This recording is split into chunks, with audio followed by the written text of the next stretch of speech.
Hi everyone, welcome back. ಎಲ್ಲ CET ವಿದ್ಯಾರ್ಥಿಗಳಿಗೆ ನಮ್ಮ ಚಾನಲ್ಗೆ ಸ್ವಾಗತ ಸುಸ್ವಾಗತ. KA ಮಾಡಿದ ಮಹಾ ಎಡವಟ್ಟಿಗೆ ವಿದ್ಯಾರ್ಥಿಗಳು ಸಂಕಷ್ಟದಲ್ಲಿದ್ದಾರೆ. ಇಲ್ಲಿ ಹಳೆ ಪ್ರಶ್ನೆ ಪತ್ರಿಕೆ ನೀಡಿದೆ ಅಂತೇಳಿ ಒಂದು ಪೇಪರ್ ಕೂಡ ಮಾಹಿತಿ ಬಂದಿದೆ. ಇಲ್ಲಿ ರಾಜ್ಯ ವ್ಯಾಪ್ತಿ ಏನು ಮಾಡ್ತಾ ಇದ್ದಾರೆ ಅಂದರೆ KA ಕೈ ಬಿಟ್ಟ ಪಠ್ಯಕ್ರಮದಲ್ಲಿ ನಿಮಗೆ ಕ್ವಶನ್ ಪೇಪರ್ನ ಪ್ರಿಪೇರ್ ಮಾಡಿ ವಿದ್ಯಾರ್ಥಿಗಳಿಗೆ ಸಂಕಟ ಎದುರು ಮಾಡಿದೆ. ಇದರಿಂದ ಸಾಕಷ್ಟು ರಾಜ್ಯ ಎಲ್ಲ ವಿಷಯ ತಜ್ಞರಾಗಿರ್ಬೋದು, ವಿದ್ಯಾರ್ಥಿ ಸಂಘಟನೆಗಳಾಗಿರ್ಬೋದು ಆಕ್ರೋಶ ವ್ಯಕ್ತಪಡಿಸ್ತಾ ಇದ್ದಾರೆ.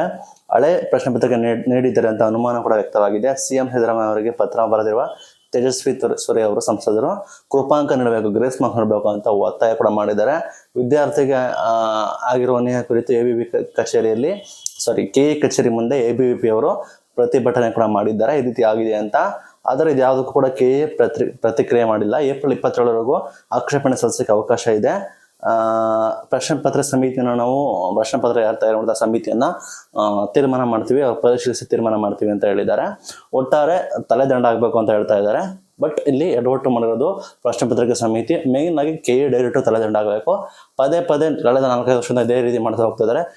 ಗೊಂದಲಮಯ ಅಂತ ಸರ್ಕಾರ ಸಂಸ್ಥೆಯಲ್ಲಿ ಇದ್ದಾರೆ, ಲಕ್ಷಾಂತರ ರೂಪಾಯಿ ಸಂಬಳ ತಗೋತಾರೆ, ನಿಯತ್ತಾಗಿ ಕೆಲಸ ಮಾಡೋದಿಲ್ಲ, ಈ ರೀತಿ ಕಂಟ್ರೋಲ್ ಕೂಡ ಮಾಡೋದಿಲ್ಲ, ಬೇಕಾಬಿಟ್ಟು ಆಡಳಿತ ನಡೆಸ್ತಾರೆ. ಒಂದು ಕಾಮನ್ ಸೆನ್ಸ್ ಇರಬೇಕು, ಯಾವ ರೀತಿ ಕಸ್ಟಮರ್ ಪ್ರಿಪೇರ್ ಮಾಡಬೇಕು, ಯಾವ ರೀತಿ ಮಾಡಬೇಕು ಅಂತ. ಅದೇನು ನಾರ್ಮಲ್ ಸ್ಕೂಲ್ ಎಕ್ಸಾಮ್ ಅಲ್ಲ, ಸ್ಟ್ಯಾಂಡರ್ಡ್ ಎಕ್ಸಾಮ್. 2 ಲಕ್ಷ 3 ಲಕ್ಷ ವಿದ್ಯಾರ್ಥಿಗಳು ಬರೀತಾರೆ, ಕಷ್ಟಪಟ್ಟು ಟೆಸ್ಟಿಂಗ್ಲೆಲ್ಲ ಓದ್ತಾರೆ, ನಾನಾ ರೀತಿಯ ಸ್ಟ್ಯಾಂಡರ್ಡ್ಗಳು ಇರ್ತವೆ. ಇವ್ರು ಬೇಕಾಬಿಟ್ಟು ಆಟಕೊಂಡು ಲೆಕ್ಕಕ್ಕಿಲ್ಲ, ಕಾಟಾಚಾರಕ್ಕೋಸ್ಕರ ಮಾಡ್ತಾ ಇರೋ ಕಾರಣ ತನ್ನ ವ್ಯಾಲ್ಯೂವನ್ನು ಕಳ್ಕೊಳ್ತಾ ಇದೆ, ವಿದ್ಯಾರ್ಥಿಗಳಿಗೆ ಸಮಸ್ಯೆ ಆಗ್ತಾ ಇದೆ. ಇದಕ್ಕೆ ಪ್ರಶ್ನೆ ಪತ್ರಿಕೆ ವಿನ್ಯಾಸಕರು ಅವರೆಲ್ಲ ಒಟ್ಟಿಗೆ KA ಡೈರೆಕ್ಟರ್ ತಲೆದಂಡ ಆಗಲೇಬೇಕು. ಆಗ ಸಮಾಧಾನ.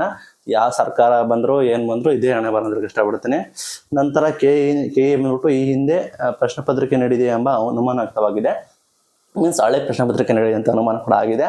ಸಾಮಾನ್ಯವಾಗಿ ಪ್ರಶ್ನೆ ಪತ್ರಿಕೆ ಸಮಿತಿ ಒಂದು ಪರೀಕ್ಷೆಗೆ ಕನಿಷ್ಠ 6 ಮಾದರಿ ಪ್ರಶ್ನೆ ಪತ್ರಿಕೆಯನ್ನು ಸಿದ್ಧಪಡಿಸ್ತದೆ. ಅಂದರೆ ಒಂದು ಎಕ್ಸಾಮ್ಗೆ ಕ್ವಶನ್ ಪೇಪರ್ ಪ್ರಿಪೇರ್ ಮಾಡಬೇಕಂದ್ರೆ ನಿಮಗೆ ಬರೋಬ್ಬರಿ 6 ಮಾದರಿ ಪ್ರಶ್ನೆ ಪತ್ರಿಕೆ ಅಂದರೆ 6 ಮಾಡೆಲ್ ಕ್ವಶನ್ ಪೇಪರ್ನ ಪ್ರಿಪೇರ್ ಮಾಡಿ ಅದರಲ್ಲಿ ಚೂಸ್ನ ಮಾಡ್ತಾರೆ. ಅದೇ ರೀತಿ ಈ ಬಾರಿ ಸಮಿತಿಯನ್ನೇ ರಚಿಸಿದೆ. ಹಳೆ ಪ್ರಶ್ನೆ ಪತ್ರಿಕೆ ನೀಡಿ ಪ್ರದರ್ಶನ ನಡೆಸಲಾಗಿದೆ ಅಂತ ಅನುಮಾನ ಕೂಡ ವ್ಯಕ್ತಪಡಿಸಿದ್ದಾರೆ. ಈ ಸಮಿತಿ ರಚನೆ ಮಾಡಿಲ್ಲ, ಪ್ರಶ್ನೆ ಪೇಪರ್ ನೋಡಿಲ್ಲ, ಏನೂ ಮಾಡಿಲ್ಲ, ಬೇಕಾಬಿಟ್ಟು ಈ ರೀತಿ ಮಾಡಿದ್ದಾರೆ ಅಂತ ಹೇಳಿದ್ದಾರೆ. ಇದು ಬಂದ್ಬಿಟ್ಟು ಹೈಯರ್ ಎಜುಕೇಶನ್ ಡಿಪಾರ್ಟ್ಮೆಂಟ್ ಬರ್ತದೆ, ಅವರೇ ಉತ್ತರ ಕೊಡಬೇಕಾಗುತ್ತದೆ. ಅದೇ ರೀತಿ ಬಹಳಷ್ಟು ಪ್ರಶ್ನೆಗಳು ಪಠ್ಯಕ್ರಮದ ಹೊರತಾಗಿ ಬಂದಿದ್ದಾವೆ.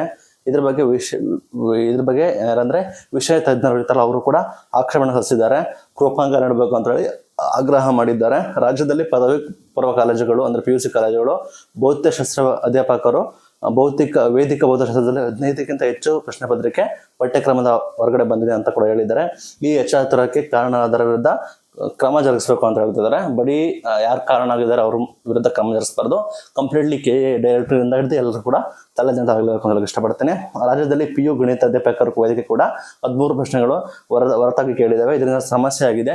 ವಿದ್ಯಾರ್ಥಿಗಳಿಗೆ ನ್ಯಾಯ ಒದಗಿಸಬೇಕು ಅಂತ ಹೇಳ್ತಾ ಇದ್ದಾರೆ. ಅವ್ರು ಬೇಕಾಬಿಟ್ಟಿ ಮಾಡಿ ಯಾವುದೇ ರೀತಿ 6 ಮಾಡಲ್ ಕ್ವಶನ್ ಪ್ರಿಪೇರ್ ಮಾಡಿದ್ರೆ ಯಾವುದೇ ರೀತಿ ತಯಾರಿ ಮಾಡ್ಕೊಳ್ಳೋದಲ್ಲೇ ಬೇಕಾಬೇಕಿ ಸಿಕ್ಕಿ ಕ್ವಶನ್ ಪೇಪರ್ ಎಲ್ಲ ಕ್ರಿಯೇಟ್ ಮಾಡಿ ಹಳೆಯದನ್ನ ಕೊಟ್ಬಿಟ್ಟು ಈ ರೀತಿ ವಿದ್ಯಾರ್ಥಿಗಳಿಗೆ ದಗಲ್ಬಾಜಿತನ, ಮೋಸ ಕೂಡ ಮಾಡಿ, ವಂಚನೆ ಕೂಡ ಮಾಡಿದ್ದಾರೆ. ಸಮಸ್ಯೆ ಆಗುತ್ತೆ, ಇಶ್ಯೂಸ್ ಆಗುತ್ತೆ, ನಾನಾ ರೀತಿಯ ಗೊಂದಲ ಆಗುತ್ತೆ. ಮತ್ತೆ ಎಕ್ಸಾಮ್ ಮಾಡಿ ಅಂತಾರೆ, ಗ್ರೇಸ್ ಮಾರ್ಕ್ಸ್ ಮಾಡಿ ಅಂತ ಹೇಳ್ತಾರೆ, ಕನ್ಸಿಡರ್ ಮಾಡಿ ಇಲ್ಲ ಅಂತ ಹೇಳ್ತಾರೆ. ಇದರಿಂದ ಸಾಕಷ್ಟು ವಿದ್ಯಾರ್ಥಿಗಳಿಗೆ ಸಮಸ್ಯೆ ಆಗುತ್ತೆ. ಹಳ್ಳಿಲಿ ಅದೇ ರೀತಿ ಖಾಸಗಿ ಕಾಲೇಜುಗಳಲ್ಲಿ ಓದಿರೋರು ಲಕ್ಷ ಕೋಚಿಂಗ್ ಕೊಟ್ಟು ಹೆಂಗೋ ಮಾಡ್ಕೊಂಡಿರ್ತಾರೆ. ಬಟ್ ಹಳ್ಳಿ ಜನ, ಬಡವರ ಮಕ್ಕಳು ಎಲ್ಲಿಗೆ ಹೋಗ್ಬೇಕು, ಈ ರೀತಿ ನೀವು ಮಾಡಿದ್ರೆ ಎಲ್ಲಿಗೆ ಹೋಗ್ಬೇಕು, ಎಲ್ರಿಗೂ ಕೂಡ ನ್ಯಾಯ ಸಿಗಬೇಕು, ಎಲ್ರಿಗೂ ಕೂಡ ನ್ಯಾಯ ಸಿಗುವಂತ ಒಂದು ತೀರ್ಮಾನ ಬರಬೇಕು ಅಂತ ಹೇಳಿ ನಾನು ಹೇಳ್ತಾ ಇದ್ದೀನಿ. ಇದು ಇವತ್ತಿನ ವಿಡಿಯೋ. Thank you.